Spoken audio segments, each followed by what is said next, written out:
안녕하세요. 책안뜰입니다. 2023년 첫 영상으로 인사를 드립니다. 책안뜰 가족분들 모두 새해에도 건강하시고 복 많이 받으세요. 오늘 읽어드릴 책은 당신도 느리게 나이 들 수 있습니다. 입니다. 지은이는 정의원, 펴낸 곳은 더 퀘스트입니다. 여러분들은 노화를 늦출 수 있는 방법에 대하여 생각해 보신 적이 있으신가요? 솔직히 저는 나이 드는 것은 괜찮지만 나중에 아프게 될까봐 그 부분이 가장 염려가 되는데요. 어떻게 하면 아프지 않고 건강하게 나이를 들 수 있는지 그 방법을 오늘의 책 속에서 찾을 수 있습니다. 이 책의 저자는 노년내과의 전문의로 노화 속도를 늦추는 시작점으로 뇌재 영양을 제시하고 있으며 뇌재 영양을 유지하기 위해 챙겨야 할 뇌기둥, 즉 이동성, 마음 건강, 건강과 질병, 나에게 중요한 것에 대하여 설명하고 있습니다. 그럼 지은이에 대한 간단한 소개와 함께 책 속으로 들어가 보도록 하겠습니다. 유익한 시간 되세요. 정희원, 서울대학교 의과대학을 졸업했으며 서울대학교 병원에서 전문의를 취득했다. 의과대학 시절 호른을 연습하던 중 근력 유지의 중요성을 깨닫고 근감소증에 관심을 갖기 시작한 때였다. 응급실에 실려온 환자가 처방받아 먹고 있던 약 중 특정 약을 빼자 며칠 만에 멀쩡해지는 모습을 봤다. 이것을 계기로 노인의학에 완전히 매료되었으며 내과 전공의 시절 노쇠에 대해 연구하다가 공부에 대한 갈증이 생겨 한국과학기술원 의과학대학원에 들어가 이학 박사를 취득했다. 현재는 서울 아산병원 노년내과 전문의로 재직 중이다. 당신도 느리게 나이 들 수 있습니다. 한국 사회의 최대 위기, 우리는 빠르게 늙고 있다. 내가 일하는 서울 아산병원 노년내과에는 고혈압, 당뇨병, 근감소증, 치매 등 노화로 인한 여러 가지 만성질환을 앓는 환자들이 찾아온다. 통계적으로 우리나라 65세 이상 인구의 73%는 2개 이상의 만성질환을 앓으며 4.1종의 약을 복용한다. 노화와 그 결과인 노쇠가 진행 중인 노년층에게는 같은 질환이더라도 젊은 사람들과는 치료에 다르게 반응하는 경우가 많다. 그래서 진단명이 같더라도 노화 정도와 동반된 질환을 세심히 살펴 치료 계획을 세워야 한다. 어느 시점부터는 의학적 판단에서 진단명이나 숫자 나이보다는 노화가 차지하는 비중이 더욱 커진다. 이것이 노년내과가 있는 이유다. 숫자 나이가 아닌 노화를 중심에 두고 진료를 하다 보면 젊은 환자들을 만나기도 한다. 이곳저곳 아프지 않은 곳이 없는 30대 여성, 치매가 생긴 것 같다며 찾아오는 40대 남성, 뇌에 구름이 낀 것 같아 이미 다른 병원에서 뇌 영양제를 처방받은 50대 여성, 원인 모를 쇠약감 때문에 이 병원 저 병원을 전전하던 60대 남성 등 숫자 나이에 비해 몸과 마음이 부쩍 나이 든 모습을 보이는 사람들이 찾아온다. 이렇게 나를 찾는 환자들의 이야기를 자세히 들어보면 삶 어딘가에 뿌리 내린 가속노화 현상을 발견할 때가 많다. 시계는 하루 24시간만 가지만 몸과 마음은 하루에 28시간, 36시간, 48시간씩 늙어가는 상황을 스스로 만들어내는 것이다. 사회의 전반적 위생과 보건의료 기술에 대한 접근성 향상으로 느리지만 꾸준히 늘어나던 전 세계의 기대 수명은 코로나 바이러스 감염증 19 시대 이후 가파르게 줄어들기 시작했다. 한국의 통계를 보면 신체 질량 지수나 문제 음주를 비롯한 젊은 성인의 건강 지표가 지난 몇 년 동안 눈에 띄게 나빠지고 있다. 가속 노화를 경험하는 사람들이 많아진다는 의미다. 만성질환은 대개 평생 동안 축적된 노화의 결과다. 한 사람의 가치관과 생활 방식이 만성질환이나 통증의 패턴을 만들고 건강 수명에도 큰 영향을 끼친다. 노년내과 의사로서 질환 넘어 환자의 삶 자체에 주목할 수밖에 없는 이유다. 몸과 마음에는 탄성이 있기 때문에 한두 번 균형을 잃는다고 해서 건강이 완전히 망가지지는 않는다. 하지만 한 방향으로 치우쳐서 생긴 긴장과 비틀림을 20년, 30년, 40년 유지하면 그대로 굳어버린다. 드넓은 사막에서 미세하게 틀어진 방향으로 걷다 보면 처음에는 경로가 크게 달라지지 않지만 나중에는 목적지와 한참 멀어지는 것과 같다. 오랜 시간 건강과 벌어진 간극을 좁히려면 문제의 원인을 찾고 개선하기 위해 꾸준히 노력해야 한다. 하지만 다들 문제를 근본적으로 해결하려고 노력하지는 않는다. 겉으로 드러난 불편을 약이나 건강식품, 마사지 등으로 손쉽게 덮으려 할 뿐이다. 그럴수록 삶은 나아지기는커녕 더 큰 불편으로 다름질친다. 나의 주변 사람들도 크게 다르지 않다. 편안하지만 비뚤어진 자세로 앉아 책을 보는 아이에게 바르게 앉는 방법을 알려주면 바로 볼멘 소리가 나온다. 힘이 들어요. 그냥 편하게 앉을래요. 하지만 당장 편한 자세를 유지하면 미래에는 제대로 앉을 수 없게 될 뿐더러 오랫동안 온몸의 통증을 느끼며 살아야 한다. 아이가 이런 말을 한 적이 있다. 아빠, 나는 재미있는 유튜브를 실컷 보면서 공부는 안 하고 싶어요. 그런데 공부는 잘하고 싶어요. 갖고 싶은 것을 다 사고도 돈이 많으면 좋겠어요. 이 말에 인간이 가진 번뇌와 고통의 근본적 기제가 모두 들어있다. 고통을 최소화하고 쾌락의 양을 쉽게 그리고 최대한으로 늘리는 일, 이것이 옳고 이런 방향을 추구해야 한다는 것이 현대 자본주의 사회를 관통하는 핵심 전제다. 경영과 창업의 세계에서도 행복을 주고 고통을 줄이는 사업이 가치 있다고 가르친다. 베스트셀러가 된 자기계발서들은 어떻게 하면 돈을 많이 벌어 행복해지는지 이야기한다. 반대로 사서 하는 고생은 어리석은 것으로 치부되는 경우가 많다. 조금이라도 불편하면 돈을 써서 남에게 처리해달라고 맡기는 것이 대세다. 외식을 하는 것도 모자라 주문한 요리를 가지고 오는 일도 남을 시킨다. 계단을 오르지 않고 엘리베이터를 탄다. 걷지 않고 택시를 부른다. 집을 직접 쓸고 닦지 않고 청소해줄 사람을 부른다. 자신의 본업을 제외한 거의 모든 일을 외주화한다. 이렇게 마련한 시간에는 돈을 더 쥐어짜서 벌기 위해 부업을 하거나 쾌락을 주는 활동을 늘린다. 기묘하게도 이런 일의 대부분은 중추신경계의 피로도를 높인다. 고통과 불편이 줄어들수록 좋다는 자본주의 전제가 옳다면 지금쯤 모두 행복에 겨워 어쩔 줄 몰라야 한다. 하지만 전 국민 단위로 관찰했을 때 불편하게 몸을 사용해야 하는 정도를 반영하는 신체 활동량은 점점 줄어들고 더 많은 양의 신체적 쾌락을 경험했음을 방증하는 복부 비만의 정도는 빠르게 심각해지고 있는데도 사람들은 더 구부정한 자세로 스마트폰을 보고 자극적인 음식을 탐닉하며 몸과 마음의 탄력을 잃어간다. 보상을 주는 자극을 끊임없이 쫓다가 화난 중년이 된다. 그 다음에 남는 것은 오래 아픈 노년이다. 현대사회의 근본적인 가설부터 잘못되었다. 불편을 최소화하고 행복을 최대화하려는 노력 자체가 노화를 가속화하고 있다. 이 근본적인 오류를 이해하고 약간의 불편을 감수한다면 남은 생애에는 편안함을 늘릴 수 있다.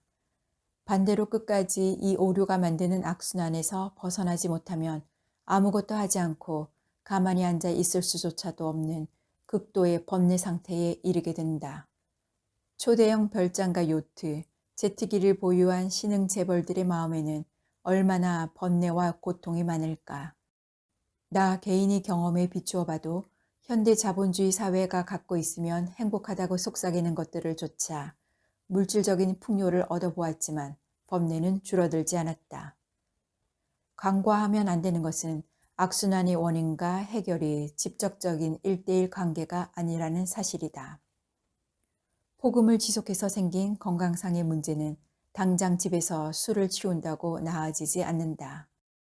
지방을 먹지 않는다고 몸의 지방을 뺄 수 있는 것도 지금 바른 자세로 앉는다고 해서 앞으로 계속 바른 자세로 앉을 수 있는 것도 아니다. 사람의 몸과 마음은 2, 3차로 연결되어 있기 때문에 한 가지 요소가 무너져 있으면 악순환은 끝나지 않는다. 다시 말해, 악순환의 원리를 이해하고 광범위한 노력으로 그 원동력을 악화시키는 것이 합리적이고 효과적인 해결 방법이다. 그 시작이 내재 역량 경영이다.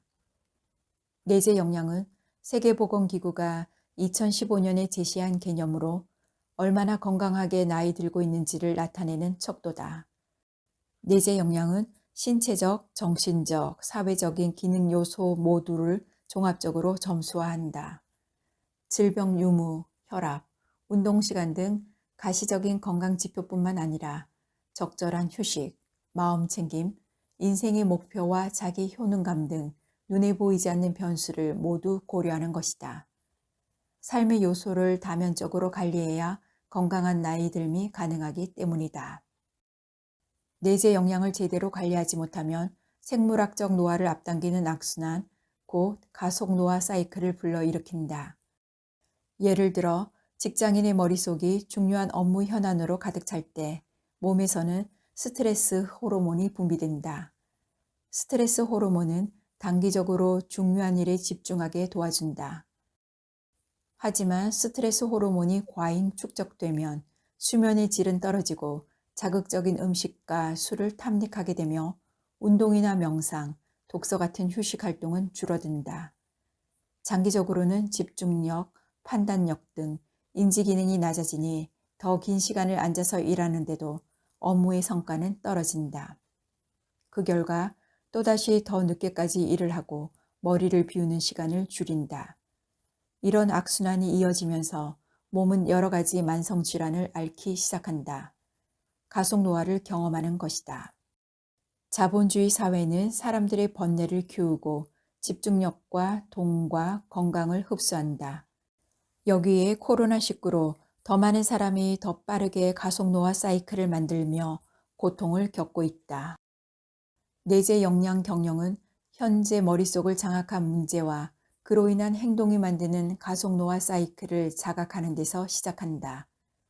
예를 들어 목표를 달성하기 위해 바쁘게 일하느라 건강한 식사나 최소한의 운동을 하지 못하거나 잠을 억지로 줄이는 상황을 생각해보자. 이런 행동들이 처음에 의도와는 달리 목표 달성마저 방해하고 있음을 깨달으면 변화가 시작된다. 블랙홀 같은 가속 노화의 수렁에서 탈출하려면 다면적인 전략을 세워서 강력한 선순환을 만들어야 한다. 하지만 대중매체에서 쉽게 접하는 건강 정보들은 지나치게 단편적인 사실에 집중되어 있기 때문에 도움이 되지 않는다. 삶 전체를 조망하고 개선하기 위한 전략서가 필요한 것이다. 우리의 몸은 노화에 최적화되지 않았다. 사람은 맛있는 것을 찾는다. 그게 본성이다. 수렵 채취로 연명하던 과거에는 당분과 알코올이 얻기 힘든 고밀도 에너지원이었다. 설탕은 근대에 이르기까지 아주 귀한 식재료였다. 현대적인 육종 재배법이 정점에 달한 지난 몇십 년을 제외하면 과일의 당도도 그리 높지 않았다. 달고 맛있는 것은 사치였다. 이런 귀한 고밀도 에너지원을 좋아하는 유전자가 오랜 시간에 걸쳐서 자연 선택되어 지금까지 살아남았다. 단맛이 아니라 쓴맛을 즐기는 사람이었다면 독초를 먹고 죽어버렸을 것이기에 수백만 년의 수렵 채취 생활에서 이러한 특성을 가진 유전자는 살아남을 수 없었다. 사람은 편안한 것도 찾는다. 다른 야생동물보다 최고 속도가 느리고 공격력이 약한 옛 인류는 사냥을 하기 위해 먼 거리를 달려야만 했다. 그 대신 충분한 에너지원을 확보하면 쉬었다. 인력이 생산의 원동력이었던 중세까지만 해도 의자에 앉아서 하루를 보내는 사람은 왕족과 귀족뿐이었다. 움직이지 않고 편안하게 앉거나 누워 시간을 보내는 것 역시 오랜 기간 인류에게 사치였다. 그러다 갑자기 게임의 규칙이 바뀌었다. 가장 구하기 쉽고 값이 싼 에너지원은 정제 곡물과 단순당이 되어버렸다. 석유화학 비료와 살충제, 농기계 발달에 힘입어 매우 넓은 땅에서 옥수수와 밀, 대두를 재배하고 저장탑에 보관한 곡식을 전 세계로 보내 가루로 만들 수 있게 됐다. 농산물은 오래 보관할 수 있고 표준화된 크기로 거래할 수 있는 원자재가 되었다. 이를 공장에서 음식의 형태로 만든 것이 바로 대량 생산할 수 있고 운송과 보관이 쉬우며 비교적 값이 싼 초가공 식품이다. 그런데 맛도 좋다. 체내에서 혈당을 올리는 능력인 당부화가 높아서 보상회로에서 도파민과 엔도르핀을 잘 분비시킨다. 초가공식품을 먹으면 즐겁다. 마음이 편안해지고 고통도 잠시 잊을 수 있다. 그 즐거움을 쨍한 맛, 선명한 맛이라고 표현하기도 한다. 외식산업과 식품산업 모두에서 더 선명한 맛을 내는 제품이 살아남는다. 업계에서 제품을 개발할 때는 다양한 방법으로 블라인드 테스트를 진행하는데 이 과정에서 가장 쾌감을 높일 수 있는 비율로 성분을 배합한 최종 제품이 시장에 나온다. 그런 제품 수백 가지가 해마다 경쟁을 거듭한다. 같은 방식의 서바이벌 게임이 배달 음식의 세계에서도 매일매일 이루어진다. 살아남는 음식은 대부분 고가당 옥수수 시럽이나 설탕, 정제 곡물로 장식한 것들이다. 코로나19가 왔다. 재택근무를 하라고 한다. 스포츠 센터는 문을 닫았고 그나마 억지로 하던 신체 활동인 출퇴근도 하지 않는다. 직장에서 밥을 먹고 난 다음이라면 몇백 걸음이라도 걸을 터인데 그조차도 하지 않는다. 오히려 집에서 가장 편한 자세로 스마트폰 화면을 휙휙 넘기다가 가장 당기는 음식을 한두 번의 손짓으로 주문하기 일수다.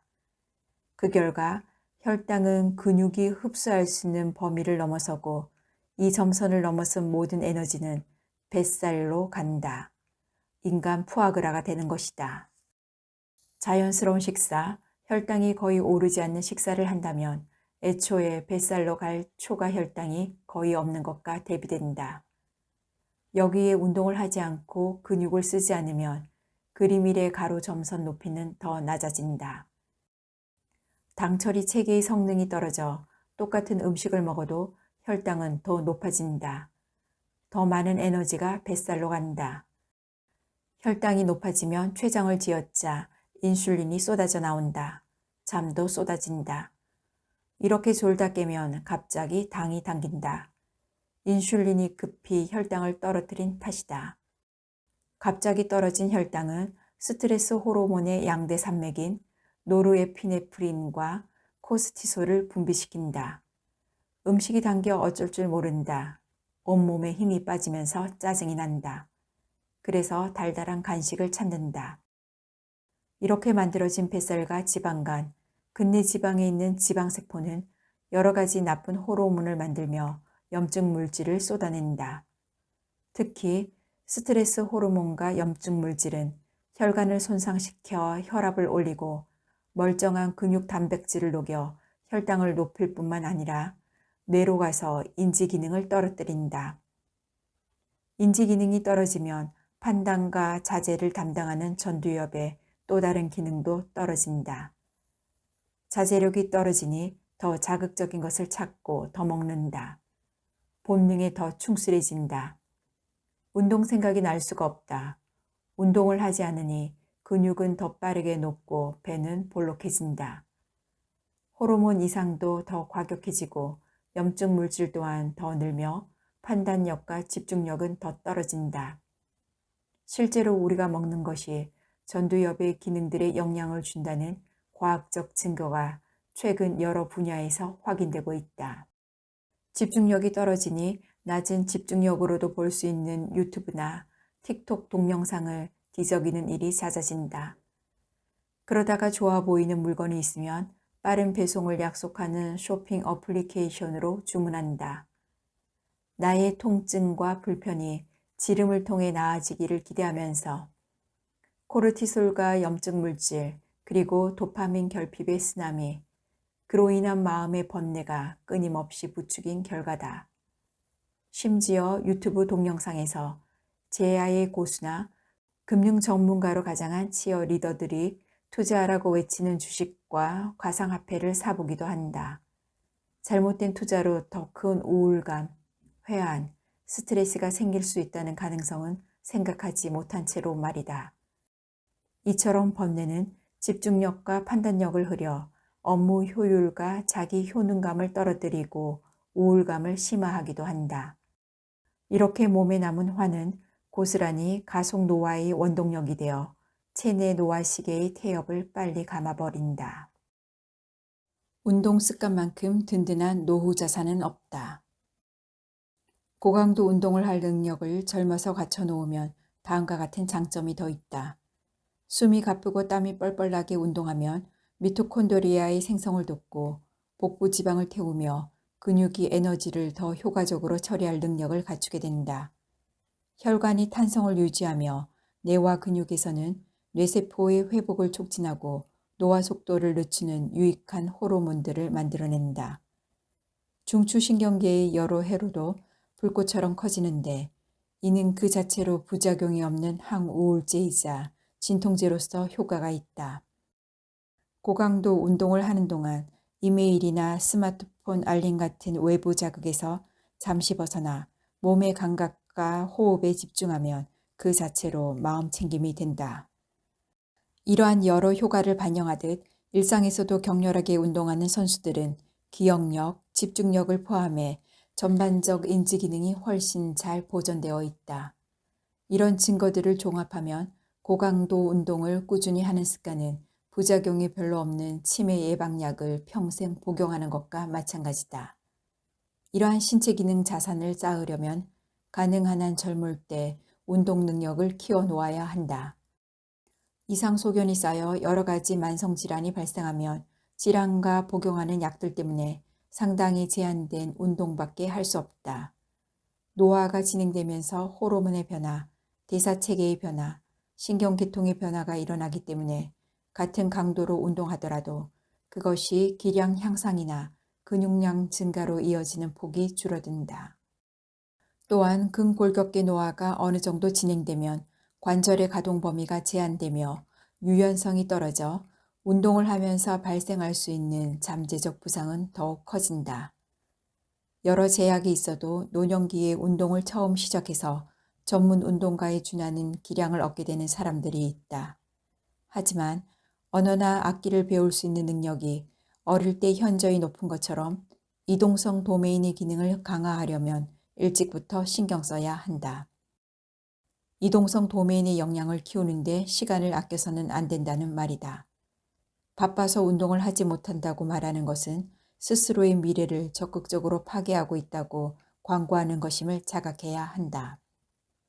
노년기가 되면 한 사람이 평소 걷는 속도는 그 시점에서의 기대 여명을 얼추 반영한다. 노년 인구 집단을 대상으로 하는 연구에서는 평소 보행 속도를 초속 1m로 유지하면 10년 내에 사망할 가능성이 거의 없는 것으로 나타났다. 급사나 예측하기 어려웠던 암으로 인한 사망을 제외하면 이동성 내재 역량은 사람의 건강 전반을 반영하는 단적인 지표라 할 수 있다. 노후를 위해 정말 최소한으로 필요한 운동량은 적어도 한 번에 30분 이상 고강도 운동을 꾸준히 주 2회 이상 하는 것이다. 젊을 때 국민연금을 납입해서 노후를 대비하는 것처럼 이 정도는 해야 이동성 도메인의 기능을 저축해 놓는 것이라고 할 수 있다. 평소 운동을 하지 않던 사람이라면 이런 운동을 너무 갑자기 시작하지는 않는 것이 좋다. 대신 점진적으로 근력, 유연성 등 세부 도메인의 역량을 키워나가면서 운동 강도와 지속 시간을 늘려야 한다. 이렇게 해서 갖춘 이동성 내재 역량을 노후 자산을 관리한다는 생각으로 평생 동안 꾸준히 가꾸고 돌보면 된다. 건강한 노년은 세상의 욕망에서 자유롭다.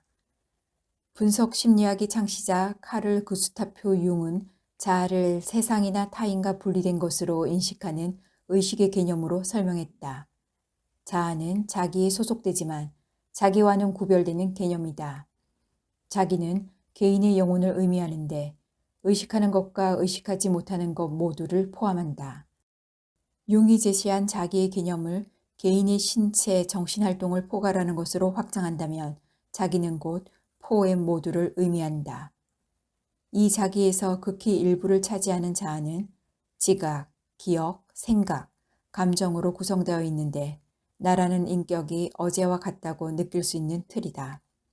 자아는 사람을 개인으로 존재하게 만들어주는 도구이지만 잘못 사용하면 자기, 그러니까 포엠을 고통스럽게 만드는 근원이 된다. 자아는 남과 자신을 비교하게 만든다. 나라는 어떤 고정된 실체가 있다고 생각해서 나와 내 것에 집착하는 마음을 만든다.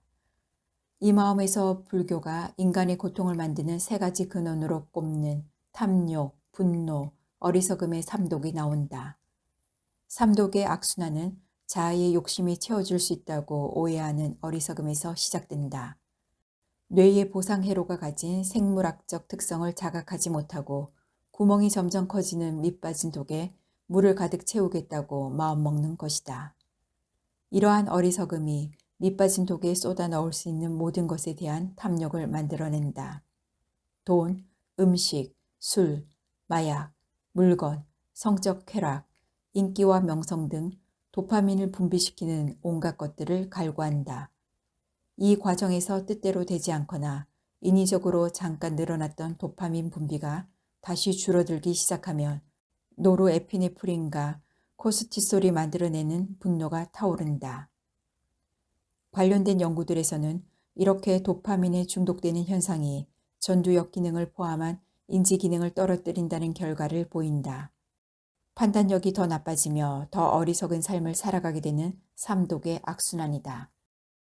자아에 대한 집착, 가래가 커지면 자아는 자기와 다른 사람, 이 세상 모두를 객체로 만들어버린다. 이렇게 자아가 다른 사람과 살아있는 동식물을 객체해야 하는 현상은 약탈, 학대, 살육, 전쟁 등 세상의 모든 끔찍한 일이 벌어질 수 있는 원동력이 된다. 불교에서는 삼독 등 나쁜 의도에 기반한 말과 행동이 언젠가는 나쁜 결과로 돌아온다고 설명한다. 그 중에 하나가 바로 가속노화다. 번뇌의 악순환을 내버려 두면 그 업보로 미래의 자기가 위협받는다. 가속노화에 빠진 삶은 더 오랜 기간 고통을 경험하도록 자기를 빚어간다. 삼독의 악순환은 세 가지 방법으로 제어할 수 있다. 첫째, 고정된 실체로서 자아가 있다고 착각하는 어리석음에서 벗어나야 한다. 자아의 욕심은 완전히 충족시킬 수 없다는 것을 깨닫고 도파민에 밑빠진 독을 바라볼 수 있어야 한다. 그러기 위해서 비교가 자아를 끝없이 자극한다는 사실을 이해해야 한다. 탐욕, 분노, 어리석음의 삼독은 사람들의 행동을 조작하고 돈을 버는 현대의 소비 자본주의를 구성하는 장치다. SNS를 포함한 플랫폼 자본주의의 모든 기제는 사람의 이 근본 심리를 이용한다. 이 책에서 서술한 사람의 뇌 구조를 폭넓게 이해하면 포엠을 해치는 여러 가지 요소들에 대해 보다 명확하게 자각할 수 있다. 이러한 자각을 통해 자아 강화와 비참함의 악순환을 탈출하라. 둘째, 마음 챙김을 통해 번뇌, 즉 탐욕과 분노에서 벗어나야 한다. 백세 철학자 김영석 교수가 건강한 노년의 특징을 욕심 없고 화를 안 내는 것이라고 이야기한 것과도 일맥상통한다. 자아에 대한 생각은 하지 않으려고 애써도 없어지지 않는다. 화도 억지로 참는다고 참아지지 않는다. 하지만 마음 챙김 상태가 되면 자아의 불꽃은 점차 사그라든다. 마음 챙김을 늘 신경 쓰면 상황을 보다 객관적으로 바라볼 수 있게 된다. 어떤 자극이 자신의 머릿속에 들어와 화를 만들어내는 과정을 살펴볼 능력이 생긴다. 분노 회로에 시동을 걸어야 할지 말아야 할지 멈춰서서 숙고할 능력이 길러지는 것이다. 결과적으로 불필요한 분노나 스트레스를 느끼지 않게 된다. 셋째, 가속노화 사이클을 구성하는 요소를 삶에서 덜어내야 한다. 가속노화에 빠진 삶은 어리석음과 분노를 강화한다. 그래서 불교가 탄생하던 시대에는 살생, 도둑질, 삿된 음행, 거짓말, 음주를 하지 말라고 했지만 현대 사회에서는 하지 말아야 할 것들이 훨씬 더 많아졌고 지켜야 할 생활 습관이 훨씬 다양해졌다. 포엠의 내재 역량을 유지하기 위한 모든 생활 습관을 지켜야 한다.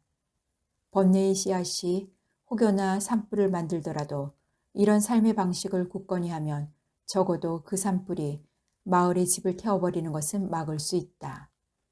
사막을 실천하면 마음의 엔트로피가 더 낮은 상태, 내재 역량이 더 높은 상태의 마음 건강을 빚는다. 사막을 통해 자아라는 검은 점이 흐릿해지면 그동안 먹고 마시고 싶던 것들, 갖고 싶던 것들, 이루고 싶던 것들, 화나게 하던 것들의 영향력이 약해지는 것을 볼 수 있다. 나의 탐욕과 분노가 가속노화 사이클에서 벗어나지 못하도록 쇠사슬 역할을 하고 있었음을 깨닫는 것이다. 오래전에 사람을 관찰하는 것만으로 자아가 만드는 가속노화 사이클을 제어할 방법을 정립했던 불교가 놀라울 따름이다. 사람과의 의사소통에서도 자아에 대한 자각은 중요하다. 자아는 자신과 다른 사람을 객체화한다고 했다. 그래서 자아에 대한 집착이 활활 타오르는 사람들이 대화하면 서로 자신의 이야기만 한다. 싫지 않은 사람과의 교류가 이루어지지 않고 비난의 화살이 상대방을 향하기도 한다. 자아를 넘어서 자신과 남을 바라보는 대화를 해야만 몸과 마음으로 느낀 점들을 제대로 표현하고 의미 있는 의사소통을 할 수 있다. 이 개념이 비폭력 대화 방법의 기반이 된다. 무엇보다 자아와 자기의 차이를 자각하는 것은 나에게 중요한 것의 우선순위를 조정하기 위한 초석이다. 목표 설정과 행동이 모두 바뀔 때 비로소 자기와 세상을 상대로 벌이는 불필요한 전쟁을 매일매일 치르지 않을 수 있다. 당신은 더 나은 결정을 할 수 있다. 매일 시리얼, 라면 등이 포함된 정제 곡물이나 콜라, 주스 등이 들어있는 단순당을 즐기는 습관이 대사증후군을 일으키는 강력한 독약을 매일 먹는 것이라고 바꿔 생각해보자.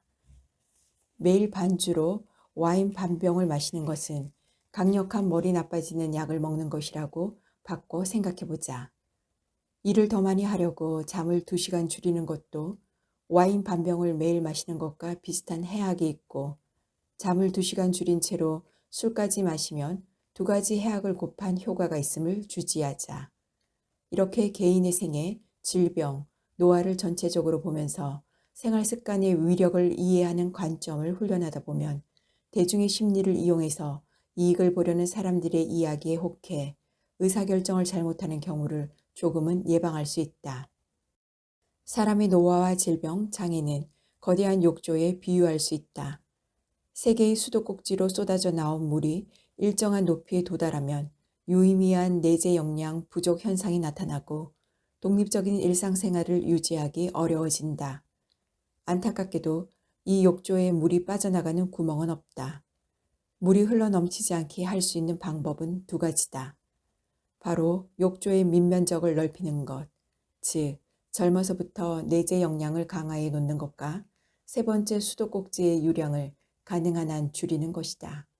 이 원리를 이해해야 건강, 질병과 관련해서 어리석은 판단을 하지 않을 수 있다. 첫 번째 수도꼭지인 시간은 누구에게나 공평하다. 2번째 수도꼭지인 유전자는 이미 태어난 이상 바꾸기가 어렵다. 3번째 수도꼭지는 후생 유전학적 지형, 생활습관, 환경, 질병, 약 등 모든 후천적 경험을 포함한다.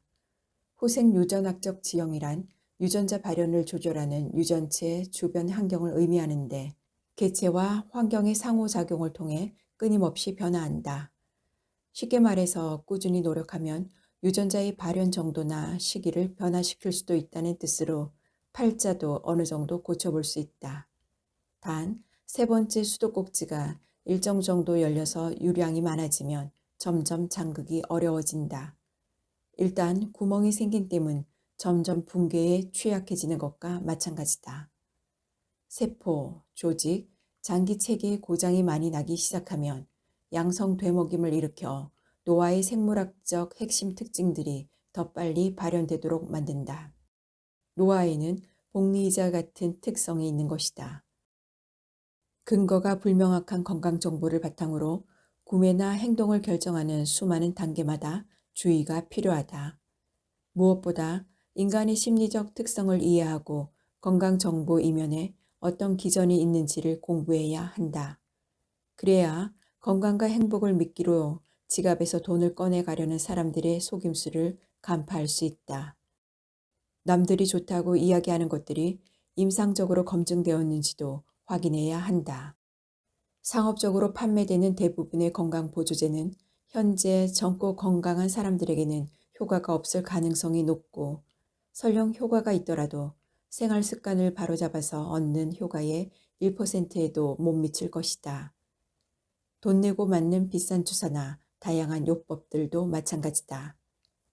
성인기에 돈을 들여서 살 수 있는 건강 관련 상품 중 확실한 기전적, 임상적 증거가 있는 것들도 있다. 대표적인 예가 주기적으로 스케일링을 받고 매일 치실을 사용하는 것이다. 인플루엔자 백신, A형 간염 백신, 파상풍 디프테리아 백신, 사람 유두종 바이러스 백신 등 성인기에 권장하는 적절한 예방주사를 맞고 선제적으로 잠복 결핵 검사 및 조기 치료를 받는 것도 마찬가지다. 보건복지부가 권고하는 흔한 암에 대한 국가암 검진을 잘 챙겨받는 것도 추천한다. 가속노화의 중간 기전이자 결과이기도 한 복부비만, 고혈압, 이형 당뇨병, 고지혈증과 알코올성, 비알코올성 지방간은 조기 발견과 적절한 의학적 치료, 올바른 생활 습관을 병행해야 정상 수준으로 관리할 수 있다. 안타깝게도 이런 방법들은 스스로 찾아서 챙기지 않으면 놓치기 쉬울 정도로 홍보도 잘 되지 않는다. 비용이 별로 들지 않지만 건강관리에 필수적인 것들을 바쁘고 귀찮다는 핑계로 소홀히 하고 있다면 다시 한번 챙겨보자. 이제 건강이라는 단어를 스스로의 내재 역량을 보존하는 방향과 일치시키는 훈련을 해야 한다. 세러피, 트리트먼트라는 이름이 붙은 다양한 처치들은 아무 노력 없이 수동적으로 편하게 받을 수 있어 인기가 좋지만 실질적으로는 별 도움이 되지 않는다. 통증이나 불편감 완화에 도움이 되더라도 그 효과가 일시적일 가능성이 높다. 통증 완화나 질병 치료에 효과가 좋다고 해서 팔리는 기구나 장비도 마찬가지다. 잠이 오지 않는다고 수면제를 찾는 것과 비슷하게 겉으로 보이는 현상을 보이지 않게 덮어버릴 뿐이며 근본 원인은 해결하지 못하는 경우가 대부분이다. 실질적으로 내재 역량에 도움이 되는 방법들 중에는 운동이나 마음 챙김, 명상처럼 귀찮더라도 능동적으로 행동에 나서야 하는 것이 많다. 약간의 불편이 편안함으로 느껴지고 노화의 세 번째 수도꼭지를 잠그기 시작하는 것, 그것이 아프지 않고 건강하게 나이 들 수 있는 방법이다.